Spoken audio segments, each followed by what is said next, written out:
You are watching the 7:30 news on Label TV, your Pan-African channel. Ladies and gentlemen, good afternoon. These are the headlines by Gauthier per channel. Thousands of Zimbabweans on the street to demand the departure of Robert Mugabe, gradually abandoned by his most faithful allies. A mobilization supported by the army that took this week control of the country. Lightening Africa, considered as a big deal, is now history for Africans. A Nigerian entrepreneur seems to have found the solution in providing solar panels for those in need of electrification solutions.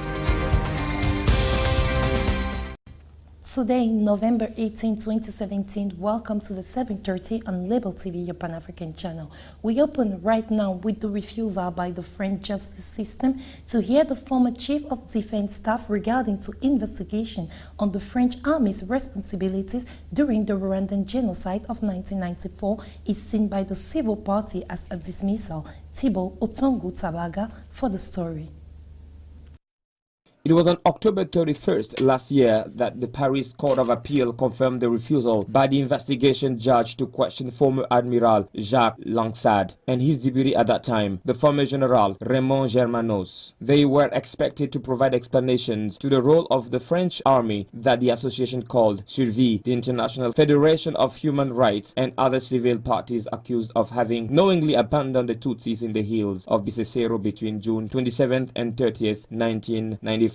Victims of a genocide perpetrated by the Rwandan army helped by the Interahamwe militia. According to the civil parties in a statement, this refusal to seek the people possibly responsible for the genocide, including those of the highest officials of the French army, seriously jeopardizes the investigation and could pave the way for the judicial non-suit. For the judge who recorded this refusal of hearings at the end of August, the question of whether the lack of intervention of the military concerns only the officers who have already been heard or all members of the turquoise force because they enjoyed a sufficient autonomy vis-à-vis the staff in Paris, where investigation is almost at a standstill. A number of hearings requested in 2015 have not taken place, and essential documents to the understanding of events have not been provided by the Ministry of Defense. Today's focus, as announced in the headlines, thousands of Zimbabweans descended on Saturday in the streets of Harare to demand the departure of President Robert Mugabe, gradually abandoned by the most loyal of his allies. A mobilization supported by the army that took this week control of the country. This is today's focus. Ladies and gentlemen, watch. Too much is too much. Mugabe must leave. Rest in peace, Mugabe. No to the Mugabe dynasty. Could one read on signs held by demonstrators. The anti-Mugabe demonstrations, which began on Saturday morning peacefully, end a week of unprecedented political crisis in Zimbabwe, where the army took control of the country and placed under house arrest the head of state in power since 1980. The intervention of the army represents a turning point in the long reign of Robert Mugabe, marked by the repression of all opposition and a serious economic crisis. Note that about 90% of the labor force is unemployed.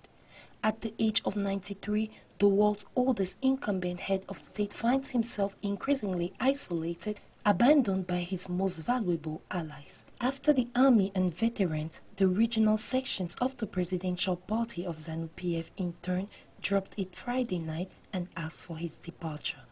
The protesters responded to the call of Zimbabwe's veterans, key players in political life and civil society movements, including Pastor Ewan Mawariri's The Flag Movement, a key player in a repressed anti-Mugabe sling in 2016 by the security forces. The soldiers were present Saturday in the streets of Harare, but this time the protesters greeted them and shook hands with them. Some even brandished portraits of the Chief of Staff, General Constantino Chiwenga, who fully supports the demonstrations.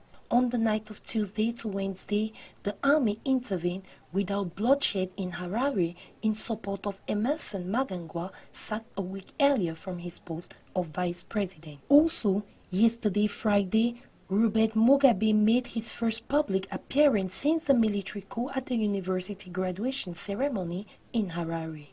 Apparently, allowing him to leave the presidential residence, the army intends to treat him with dignity and respect the time to find a way out of the crisis.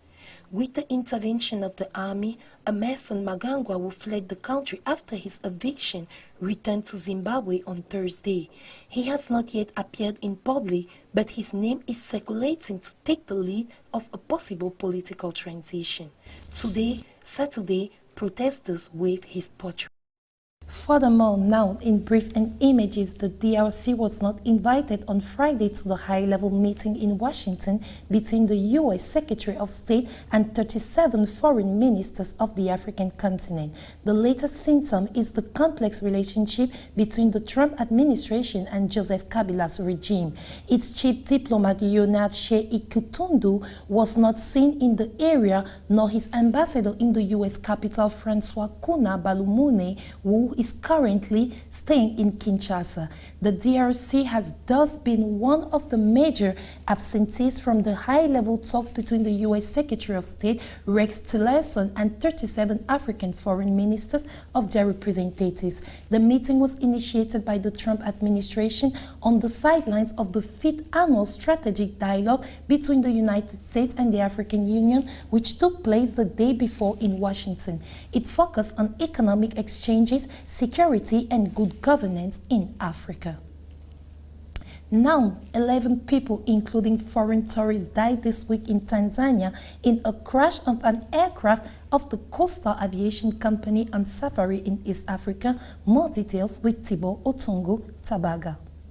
On Wednesday this week in Tanzania, a plane crash killed 11 people, including foreign tourists on safari. The accident deeply saddened the officials of the Coastal Aviation Company, and families of the 11 people lost their lives during the tragedy. The company said they were deeply saddened to announce that 11 people had died in a crash of their plane on Wednesday morning in northern Tanzania, as reported on their website. The Cessna caravan plane carrying 10 passengers crashed near the crater of Mpakai volcano in northern Tanzania. However, it took several hours to find the cabin because of the isolation of the site, and bodies that were not yet identified the same day were apparently all found, according to a representative of the nearby park Serengeti. Among the victims were British, Germans, and American nationals, as well as Tanzanian tourist agents. An investigation will be in progress, and CEO Julian Edmonds, who said he collapsed because of the crash, promises that his company will do everything possible to help the ongoing investigation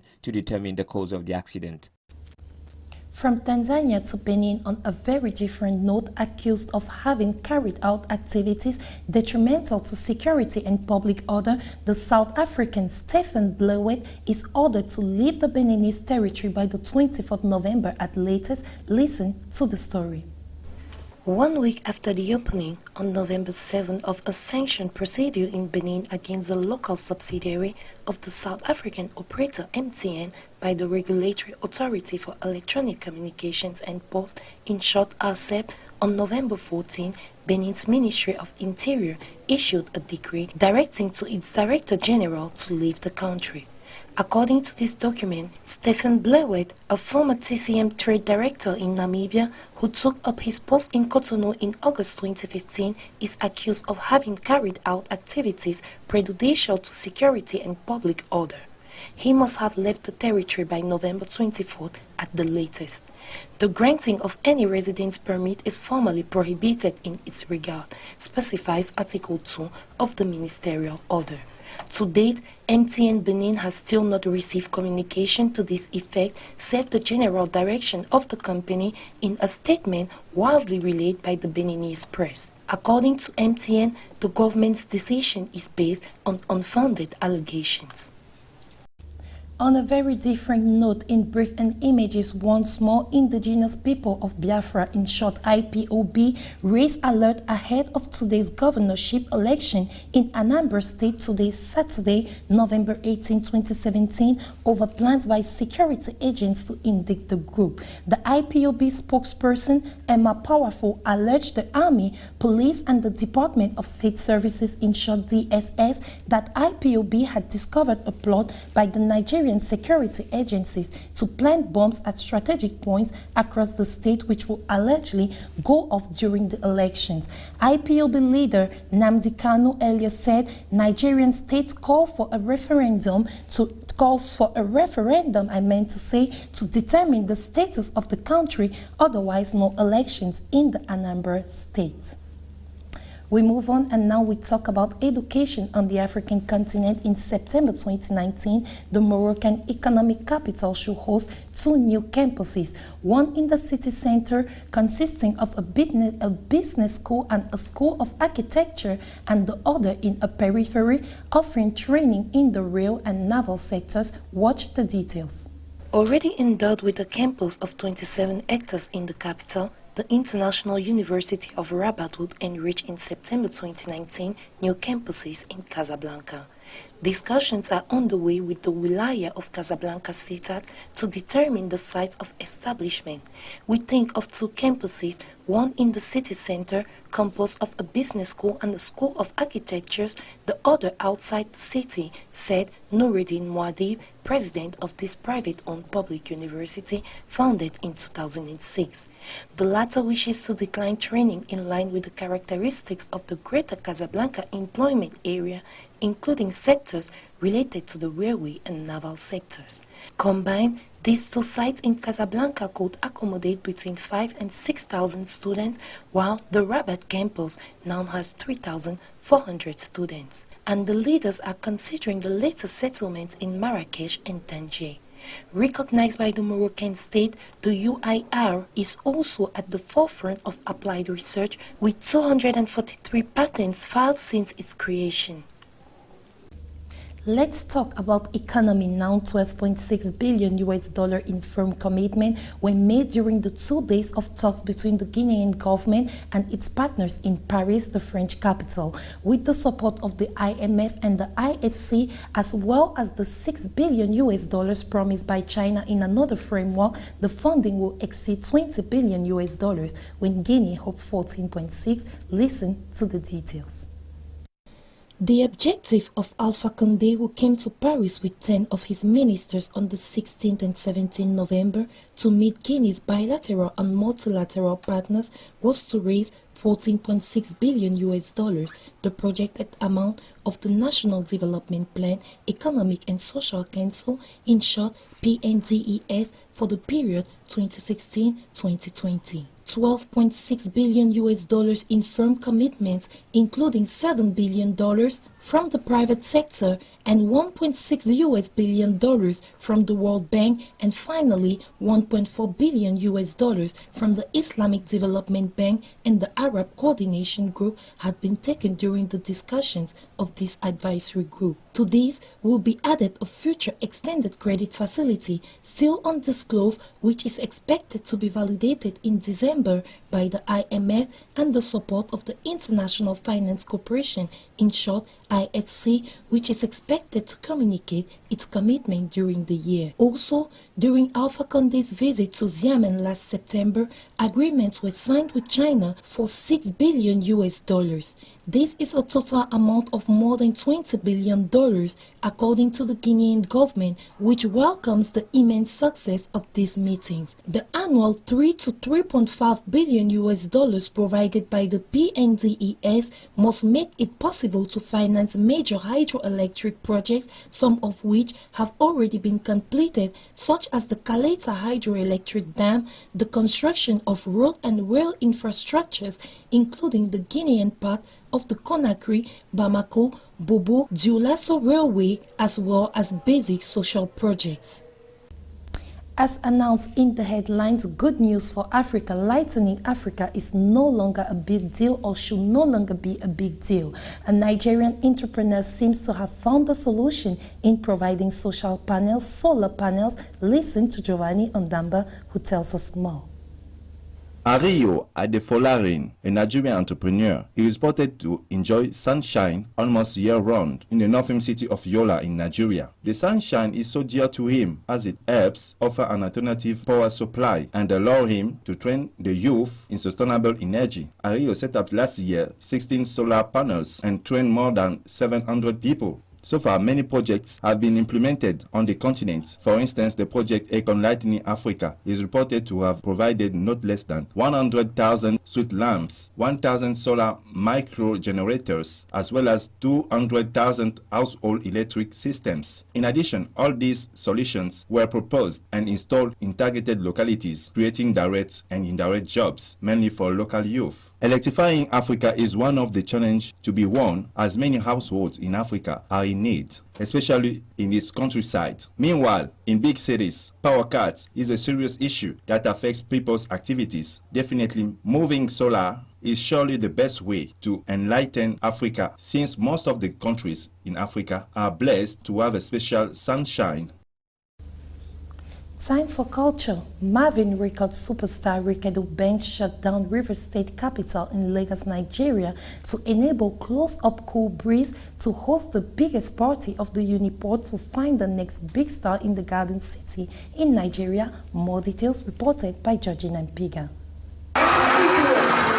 On November 10, 2017, Marvin superstar Ricardo Banks and DJ Altims shut down River State Capital to enable close-up cool breeze to host the biggest party at the University of Port Harcourt, in short, UNIPORT Gymnasium, to provide students an ultimate music experience in Lagos, Nigeria. Close-up brand manager George Umar says that he believes in the youths and tries to encourage them to become the next big music superstars, rap artists, and even fashion designers. This party was to enable the youth to showcase their music skills to the world. Close-up Cool Breeze filled the atmosphere of this party with great music and even great prizes such as iPhone 7s, branded shirts, and held fantastic challenges in order to find the next music star from the Garden City of Nigeria.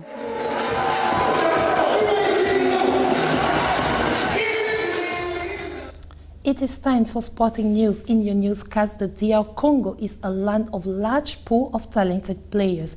Many agents tour the country in search of great talents for contracts in European Championship. Gauthier Prechano gives us a summary. The Championship of Belgium is one of those in Europe which welcomes the most foreigners in general and Africans in particular. The Congolese are not necessarily the most numerous, but because of the history that binds their country to Belgium, they remained firmly anchored in the reality of Belgium. The DRC has a large pool of players, explains a very known agent who worked extensively in this part of Africa in the 1980s and 1990s. Since the signing of Léon Mokuna, the first Congolese to play in Belgium, and that was in Ghent in 1957, the flow never stopped thanks to agents who quickly crisscrossed the country in search of players at the level. Of course, you have to travel to watch matches, but also to have local relays. The Congolese territory is particularly large, says the agent. The Italo-Belgian Fabio Baglio has been very active in the country. He is behind the recruitment for RSC and elect attackers Dieu Merci Mbokani, ex-player of Tout Puissant Mazembe in 2006, and Junior Kabangana Kalunji, ex-MK Sealing in 2010. The two footballers are now respectively involved in Ukraine with Dynamo Kiev and in Kazakhstan with FC Astana. This is the end of the 7:30 your English newscast on Label TV, your Pan-African channel. Ladies and gentlemen, we thank you for watching and we thank you for choosing us to inform you. Stay tuned to Label Television. The best is yet to come. Goodbye.